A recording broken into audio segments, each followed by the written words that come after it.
Hola amigos, la semana pasada hemos hablado de la existencia de Dios, de lo importante que es la fe en la existencia de Dios y de cómo esa fe en que Dios existe es lo más lógico, lo más inteligente que puede hacer el ser humano y de cómo además la fe en la no existencia es una fe, no es que unos tenemos fe y otros no, sino que todos tenemos fe. Les citaba a ustedes una frase del catecismo: el hombre es de forma ontológica, de forma esencial, alguien creyente. Todos tenemos fe. Unos creemos que Dios existe y otros creen que Dios no existe, pero ellos no tienen pruebas. Ellos no tienen pruebas de que Dios no exista. No es verdad que lo racional, lo inteligente sea creer que Dios no existe. No es verdad. Ellos tienen una gran fe en que Dios no existe y esta fe les deja solos.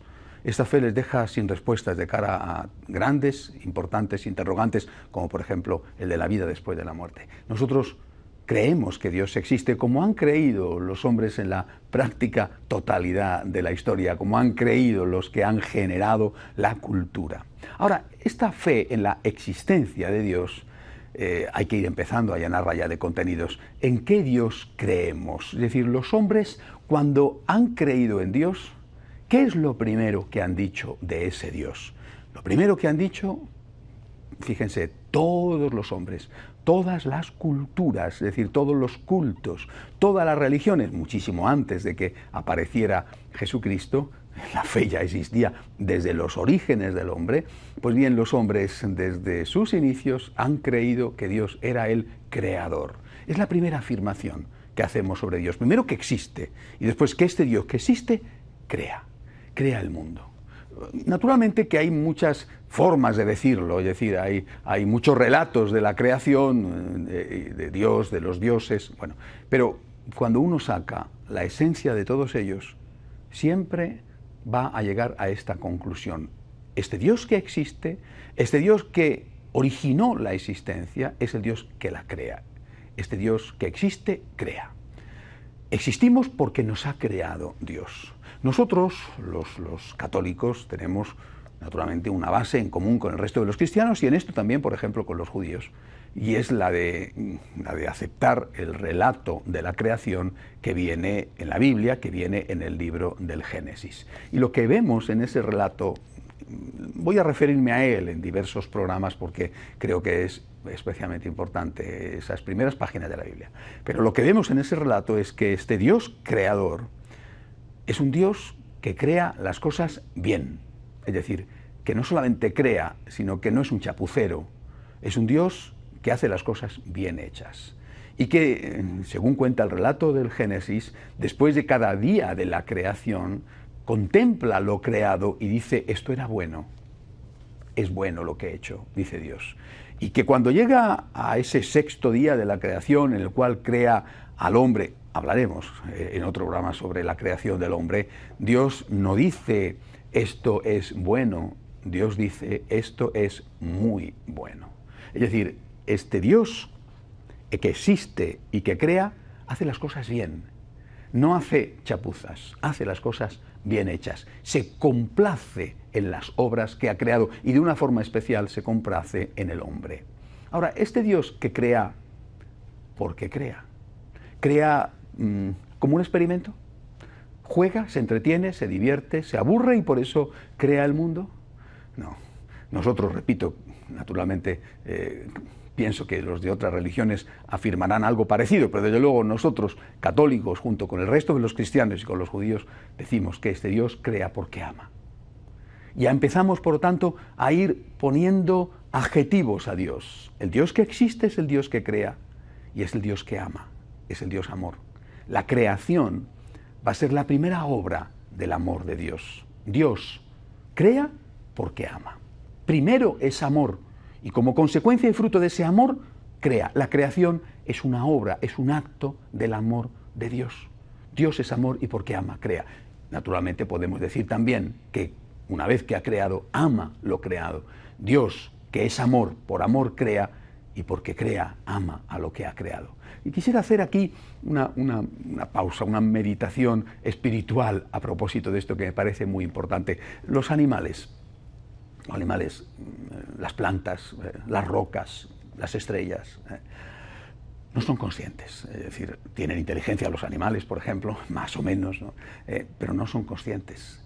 Si ellos pudieran, si pudiera un abeto, si pudiera un ciprés, si pudiera un leopardo, si pudiera una cebra, si pudiera un perro, le daría gracias a Dios. De hecho, por lo menos los perros son animales enormemente agradecidos, así que si pudieran, estoy seguro de que, bueno, serían tremendos en su manifestación de agradecimiento hacia Dios. Si pudieran los animales, si pudieran las plantas, si pudieran las estrellas, le darían gracias a Dios por la existencia.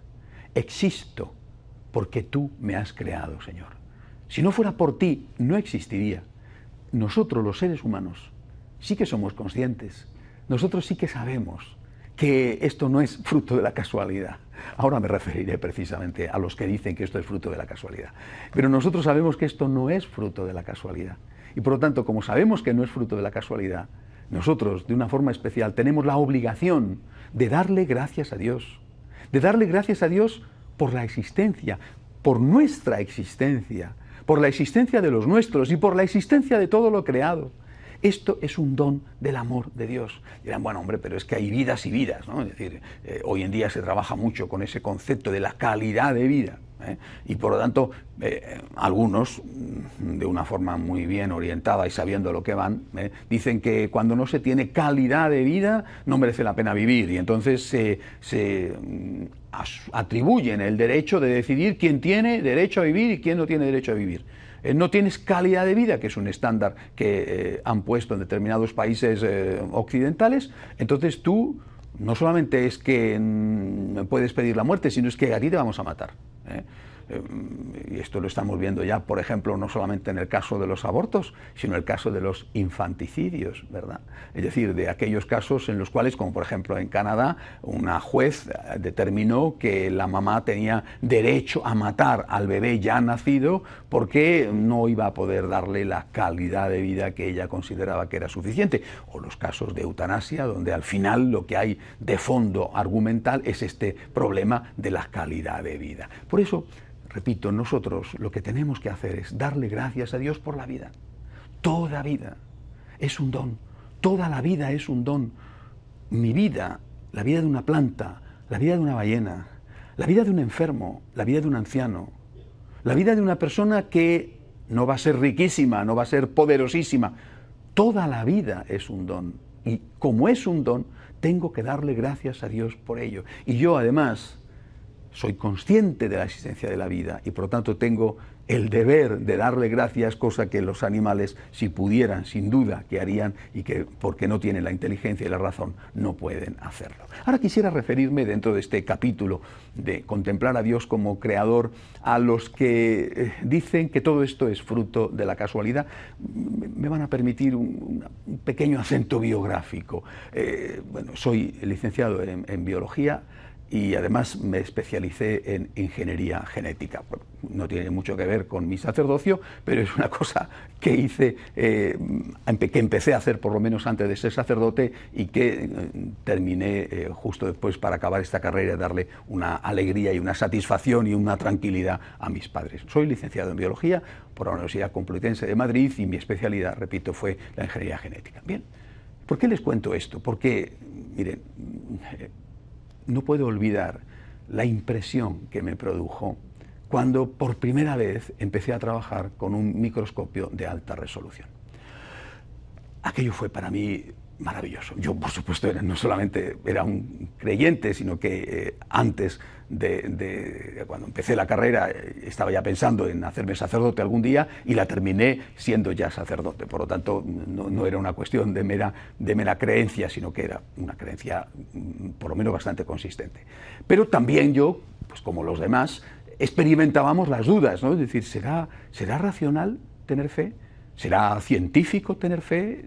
¿Será algo que en algún momento de mi vida tendré que optar entre mi cabeza y mi corazón, entre mi cabeza y mi fe? Y repito, me quedé con una gran tranquilidad en cuanto empecé a estudiar a fondo la naturaleza, la vida. Es de tal complejidad. Una célula, no ya un cuerpo o un órgano de un cuerpo, ¿verdad?, sino una célula. una célula vista a un microscopio normal. No digamos cuando ya la célula se puede ver con tantos aumentos como te proporciona, por ejemplo, el microscopio electrónico. Es algo tan maravilloso, tan complejo, es algo tan rico que, sinceramente, yo era todavía un jovencito, ¿verdad? Desde entonces ya no tuve ni la más pequeña duda, ni el más asomo de duda. Claro que esto tiene que haber tenido un creador. ¿Cómo puede ser esto tan complejo fruto de la casualidad? Lo mismo que cuando hablemos de la creación del hombre, tenemos que decir, oiga, mire usted, es que la casualidad es que usted se encuentre un décimo de lotería en la calle y que además ese décimo sea que le toque el gordo, ¿no? Bueno, y encima de eso podríamos decir incluso que ha sido la divina providencia, pero mire usted, es que la casualidad no puede llegar a esto. Dicen, como es fruto de la casualidad, no existía nada, y de repente hubo una gran explosión y de la nada, de repente, sin que interviniera nadie, empezó a existir todo. Oiga, y van y se lo creen. Qué bárbaro, ¿no? Y van y lo dicen así, tranquilamente, y escriben libros. Yo no sé si de verdad escriben libros y dicen estas cosas porque está de moda y buscan vender libros, o por qué, pero ¿cómo puede usted decir eso? De forma que de la nada empieza a existir de repente todo sin que nadie intervenga, y usted dice que es científico, que es un gran físico. ¿Usted de verdad es capaz de decir que todo lo que existe ha empezado a existir como si nada, por la nada? No estoy hablando ahora de la teoría de la evolución de Darwin y de los post-darwinianos, no, estoy hablando de la teoría de la creación, por ejemplo, de Hawking, ¿no? Recuerdo perfectamente una entrevista que hice a un famoso científico, un famoso genetista español, José Ramón Lacadena, y yo le pregunté cómo es posible que los creyentes científicos o los científicos creyentes afronten el problema del dolor, el problema del sufrimiento. Y él me dijo, mire, los científicos somos seres humanos y los científicos estamos condicionados exactamente igual que cualquier otro por nuestra previa predisposición. Es decir, un científico no se va a enfrentar con la ciencia al margen de su situación personal. No va a hacer una investigación al margen o bien de unos intereses, por ejemplo, de las empresas o gobiernos que subvencionan la investigación, o bien al margen de su predeterminación. Tú estás ya condicionado, y me decía, y cuando tú estás condicionado, me decía este científico español, por ejemplo, por el sufrimiento, por la muerte de un hijo, te va a costar muchísimo más ver en los datos científicos que estás obteniendo, ver la mano de Dios. ¿Por qué? Porque tú en tu interior ya estás predispuesto, incluso no solo predispuesto, sino decidido a afirmar que Dios no existe.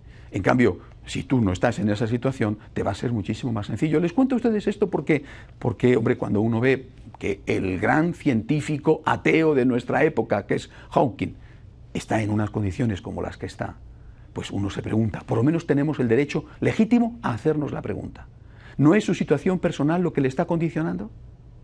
¿No es el dolor que padece y por el cual realmente hay que sentir, pues por lo menos, no sé si la palabra compasión le podría ofender, pero bueno, al menos habría que decir que hay que sentir un gran respeto, ¿eh? ¿No es eso, ese condicionante previo que le lleva a sacar unas conclusiones que no son científicas, que son acientíficas, o incluso se podría decir que son anticientíficas? De verdad, ¿se puede decir que todo es fruto de la casualidad? ¿Se puede decir que no existía nada, la nada? En el universo no había nada y que de repente una misteriosa gran explosión, ¿y cómo va a haber una gran explosión de la nada? De repente empezó a existir todo. Pero qué barbaridad, ¿eh?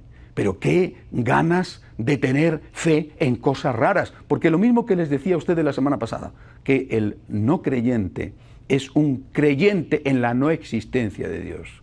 El que cree que todo es fruto de la casualidad, es eso, un creyente. Cree que todo es fruto de la casualidad y no lo puede demostrar.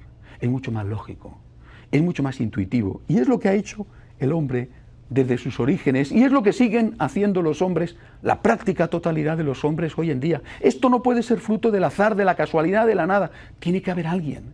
Tiene que haber alguien a quien llamamos Dios. Tiene que haber alguien que en un momento dado existía desde antes y que ha empezado por Él, gracias a Él, por su voluntad, a existir todo esto que llamamos mundo, que llamamos vida, que llamamos universo, todo esto que es lo que consideramos la creación. Repito, así lo han entendido todos los seres humanos, siempre. Hasta nuestros días en que ha aparecido como un fenómeno en muchos aspectos agresivo, este fenómeno del ateísmo. Yo quiero preguntarme el por qué. ¿Por qué? Es decir, ¿por qué si esto no ha estado nunca cuestionado?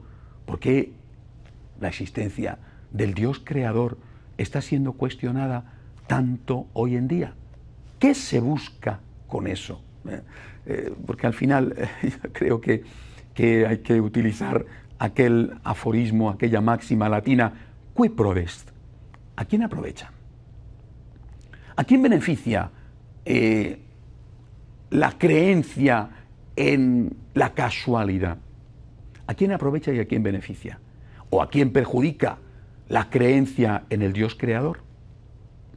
No me cabe duda de que hoy hay un proyecto de humanidad diferente. Y tengo la impresión, lo digo sin deseo desde luego de ofender a nadie, que es un proyecto detrás del cual está el demonio, que sabe perfectamente que Dios existe. Es decir, es un proyecto, aunque las personas que lo estén llevando adelante no sean conscientes, ¿verdad? Es un proyecto que busca desarraigar al hombre de su relación con Dios. Porque sabe perfectamente que cortándole al hombre ese vínculo, deja al hombre a la intemperie, le deja frágil, le deja a merced de los nuevos dioses, le deja a merced sobre todo de los poderosos y de los políticos, de determinados políticos. Deja al hombre sin unas raíces que le permitan enfrentarse con los que mandan y decir, por aquí no paso. Tengo unos principios y no voy a claudicar en esos principios. Yo creo que esto es lo que hay detrás de todo este proceso. Y a mí me parece que nosotros tenemos que ser conscientes de lo que se juega. Y tenemos que ser conscientes de a dónde quieren conducirnos, de a dónde están conduciendo a la humanidad. Y de cómo este intento machacón, este intento reiterado, este intento avalado supuestamente por los grandes sabios de nuestra época, este intento tiene un objetivo. No el de favorecer la felicidad del hombre, aumentar el bienestar del hombre, sino todo lo contrario, privándole al hombre de su relación con Dios, hacer al hombre más frágil, más manipulable, más capaz de ser llevado a donde los que quieren mandar, los que mandan en el mundo, les interesa. Por eso creo que es importante, junto con el concepto de Dios creador, entrar en otro concepto. El concepto de el Dios todopoderoso. Este Dios que crea porque es el todopoderoso. La creación está ligada al concepto del poder de Dios. ¿Y qué importancia tiene este concepto del poder de Dios? Bueno, dice que esto es desde luego un asunto de largo alcance. Lo dice así el Catecismo. En el número 268 tiene creer en el poder de Dios un gran alcance para nuestra vida. El Antiguo Testamento está lleno de citas que habla y que llaman a este Dios el Todopoderoso. Voy a recordarles simplemente algunas, pero por ejemplo el libro de la sabiduría, cuando dice, el actuar con inmenso poder siempre está en tu mano. ¿Quién puede resistir la firmeza de tu brazo? Y en el libro de Job dice, sé que eres todopoderoso, lo que piensas lo puedes realizar. Pero ¿por qué es importante creer no solamente en el Creador, sino que este Creador es el Todopoderoso? ¿Por qué es importante? Voy a leerles la cita de un escritor español contemporáneo, Jiménez Lozano. Dice, el estricto monoteísmo de la revelación judeocristiana quiere decir, ante todo, que solo de Dios podemos esperar ser salvados, no por el hombre y sus revoluciones, no por la conjunción y benevolencia de los astros, ni por las promesas de la naturaleza y sus dioses, o por sus ritos y sus misterios. Lo mejor del cristianismo como fenómeno cultural es que su mismo estricto monoteísmo le relativiza todo lo demás, categorías y existencias, y ya no le quedan al cristiano tragaderas para pasar por ruedas de molino. Es decir, el debate, lo que está en el fondo, vuelvo a repetirlo, es crear una humanidad sin raíces, crear una humanidad fácilmente manipulable, crear una humanidad que no moleste a los poderosos. Y para eso hay que acabar con la fe en Dios. Y hay que acabar con la fe en la existencia de Dios, en que Dios es el origen de lo que existe, es decir, es el creador, y en que Dios es el todopoderoso. Porque cuando el hombre no cree en este Dios creador todopoderoso, siempre va a creer en alguien o en algo. Y ese alguien o algo será el dinero, será el sexo, será el poder. Ese alguien o algo va a ser quien le manipule, va a ser quien le gobierne, va a ser quien le haga ir de un sitio a otro. Este hombre no creyente, por lo menos en su inmensa mayoría, es fácilmente dirigible hacia un lado o hacia otro. Lo estamos viendo, por ejemplo, con el uso que hacen los medios de comunicación. En cambio, el hombre creyente, el hombre que cree que solo hay un Dios y que este Dios es el sumo bien, pero también el sumo poder, no se va a arrodillar delante de los todopoderosos de turnos. Eso es lo que decía Jiménez Lozano. Nuestro estricto monoteísmo, creer que existe un solo Dios y que este único Dios tiene todo el poder, que es, por ejemplo, más grande, más fuerte que el demonio, que es más grande o más fuerte que la naturaleza, pero que también es más grande y más fuerte que tal o cual político, esto va a hacer que ese hombre no se doblegue. Nosotros, católicos, sobre todo nosotros, católicos, no solo los católicos, pero desde luego nosotros católicos, desde nuestro origen, hemos estado negándonos a hincar la rodilla delante de los señores del momento. Es decir, nosotros nos hemos negado a decirle al Nerón de turno o a decirle al Diocleciano de turno, y no quiero decir nombres de políticos actuales, pero nos hemos negado a decir, pongo incienso en tu altar. Lo siento, pero no doblo la rodilla delante de ti, porque solo la doblo ante Dios. Y además, no te tengo miedo, no tengo miedo. Puedes destruir mi honor, puedes destruir mi cuerpo, pero no podrás destruir mi alma. Es decir, puedes hacerme todo el daño que quieras.